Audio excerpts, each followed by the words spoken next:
Hello, I'm Barbara McGraw, and I'm the director of the Center for Engaged Religious Pluralism at St. Mary's College of California. And I'm also professor of social ethics, law, and public life here as well. And I'm happy to speak with you today about the 4 dimensions of interfaith leadership. So today more than ever, it's really, frankly, pretty easy to recognize the need for a vision of the world that takes account of religious, spiritual, and non-faith orientations, in a way that promotes cooperation and understanding rather than what we see so often, conflict and sometimes even violence. But sometimes people are a little worried about interfaith engagement, connecting with one another. Is that going to water things down in some way in my own tradition? And that's not the case. Interfaith engagement and valuing religious pluralism don't involve anyone abandoning their deep religious commitments or collapsing religious traditions into one mushy interfaith faith. That's not what it's about. As Diana Eck, the founder and director of the Pluralism Project at Harvard University, tells us, it's all about the engagement with diversity. It's an encounter of our deep commitments with one another and the active seeking of understanding across lines of difference. But now for interfaith understanding, cooperation, and engagement to develop into leadership, even more is needed. Interfaith leadership requires knowledge, understanding, and skills in what I refer to in my work as the 4 dimensions of interfaith leadership. And these 4 dimensions are really important whether you're a student or a leader in any career. It could be business, it could be healthcare, education, law, politics, public policy, government service, etc., etc., etc. Just about anything. And so let's begin with the first dimension of the 4 dimensions of interfaith leadership. And you might guess that that has something to do with religion. And I call that first dimension religious literacy understanding. And I say understanding because obtaining complete religious literacy for the whole professional world, or any world really, is not really possible, because the how many religions question, even only for the United States, it's pretty much an impossible question to answer. I mean, even the word religion itself is notoriously difficult to define, as many, many scholars and practitioners tell us. What makes it its own thing? And then put on top of that, that there are variations of well-known religions, and then there are manifestations of smaller, lesser-known religions, both domestically and internationally, and there's just, frankly, too many to count. And so that's why we need to develop religious literacy understanding.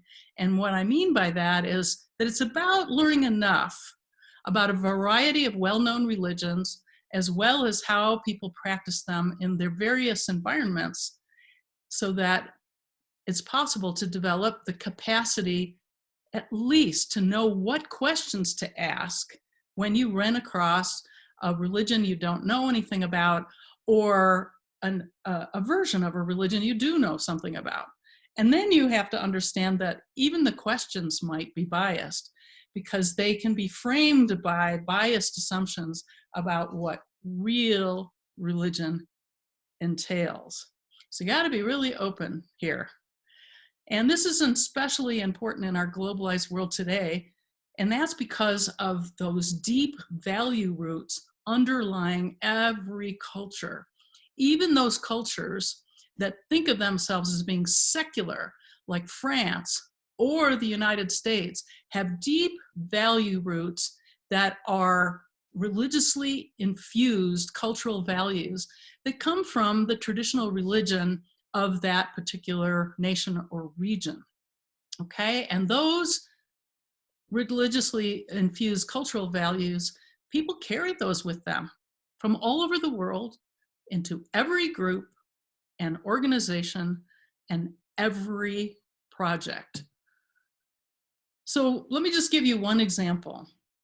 I was talking with a man at a conference, and he had been trying to do business in China for many years, he said, and he, was going over there, and he had a promising partnership with someone in China, with a few people in a particular company, and he said the oddest thing happened. We went over there, myself and my team, and all the Chinese wanted to do was drink tea, sometimes alcoholic beverages, chat, talk, laugh, and that was kind of it. And he said he was really confused. And that went on for 2 years. And then he said, at the end of 2 years, we didn't really need a contract because we could do business with one another. He says, I don't know why it went that way. And I'm here to tell you, I know why, and you will know why when you become an interfaith leader. Because if he'd known anything about Confucian values, he would have known how central affective relationships are in China. Not affective relationships, feeling relationships, getting to know one another, building trust. Now, that isn't to say that that isn't important in other places as well. It absolutely is. But there's a much deeper cultural value in that in China. And as a matter of fact, in China, they don't tend to have contracts the way we do in the United States, where we kind of come from an individualistic and almost like sort of adversarial idea about how we come together around projects. Of course, building trust is important here too. I'm just talking about serious emphasis. Okay, so let's talk about the next dimension of interfaith leadership. Dialogue and communication. We really absolutely need skills that lead to collaborative, empathic, critically reflective dialogue and communication. And we're really in need of that everywhere, but particularly in the professions. And now there's many methods to study communication and dialogue, but I would like to recommend looking into nonviolent communication, also known as compassionate communication, and I find it to be the most helpful. Nonviolent communication teaches us that the actual goal of communication is to make an empathic connection with the intrinsic needs and feelings of others and ourselves. That's what we should be focused on, and avoid judgments about who is right and who is wrong, particularly in cross-cultural situations, right? As the founder of this method, Marshall Rosenberg says, and this is a quote, "Peace requires something far more difficult than revenge or merely turning the other cheek. It requires empathizing with the fears and unmet needs that provide the impetus for people to attack one another." So look into nonviolent communication as a potential method.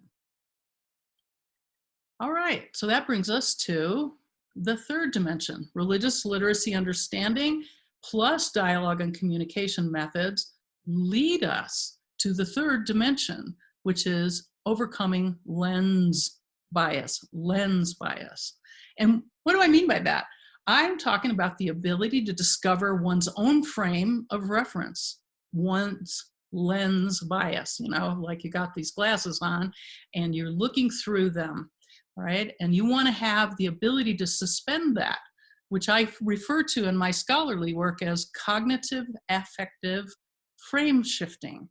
And the reason I call it that is because to be taken seriously in academia, you have to have fancy terms. And so that's mine. Anyway, doing this takes considerable practice because we human beings seem to have a tendency to create tribal in-groups and out-groups absolutely everywhere. You know them, liberal, conservative, religious versus non-religious, this religion versus that religion, rich and poor, black and white, men and women, and I could go on, as you all know. And it's important to understand what is going on with all of these groups, but to avoid ourselves falling into those traps, we need to develop the ability to identify the lens through which we view the world, including that lens's attendant assumptions, biases, and very important, privileges. Even when we try to connect with others, we tend to perceive them and their ideas through our own frames of reference. Remember the story I just told you about the man who recounted his experience in China? He was coming from a particular mindset and couldn't even really quite see what was going on, even after it had all happened, right? So overcoming lens bias work is so important for the professions, and yet we're likely to miss an opportunity to stretch our minds and really our hearts too. And this is so, so important for outside the box thinking that is so prized in all kinds of organizations, but particularly in the business world, because this is where creativity blossoms. And this overcoming lens bias helps you get outside of that box. All right, so those are the 3 dimensions, right? And now they make possible the 4th dimension, and that is leadership. Interfaith leadership is not about, it's not something that you can leave leadership out of, right? How can it be leadership without the dimension of leadership? I mean, a lot of times people just throw the word leadership around, but there's actually something to understand here, right? First of all, leadership is the ability to influence others so that together leaders and followers can make things happen. And there's lots of theories of leadership, but the one that I find most completes the dimensions of interfaith leadership is known as transforming leadership, sometimes transformational leadership.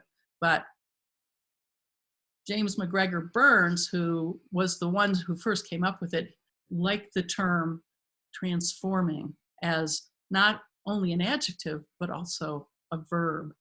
And transforming leadership involves a creative process of leader-follower interaction rather than focusing on who the leader is, their characteristics and traits and competencies, or how they're able to use carrots and sticks to, get followers to do things because of their own self-interest.